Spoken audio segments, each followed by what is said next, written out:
परभणी शहरातील वसमत रोडवर असलेले शेटे बंधू यांचे साईबाबा प्रोव्हिजन्स या दुकानाला गुरुवारी 24 जुलै रोजी सायंकाळी 5:30च्या सुमारास अचानक आग लागली। बघता बघता आगीने रौद्ररूप धारण केले। भर वर्दळीच्या रस्त्यावर आग लागल्याने वाहतुकीची कोंडी झाली। परभणी शहरातील वसमत रोडवर शेटे बंधू यांचे प्रसिद्ध असे साईबाबा प्रोव्हिजन्स या नावाचे दुकान आहे।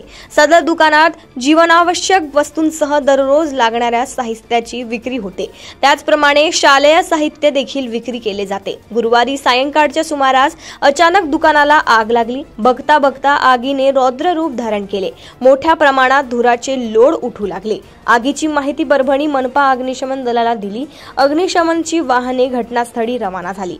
प्रथम दर्शनी दुकानाच्या वरील बाजूस असलेल्या टीन पत्राच्या शेडमध्ये आग लागल्याचे दिसत आहे। इमारतीत नेमकी आग कुठपर्यंत पोहोचली हे मात्र समजू शकली नाही। आगीचे नेमके कारण देखील पुढे आले नाही। आगीचा लाखो रुपयांचं साहित्य जळून खाक झाल्याचा प्राथमिक अंदाज आहे। वर्दळीच्या रस्त्यावर आग लागल्याने वाहतुकीची कोंडी झाली।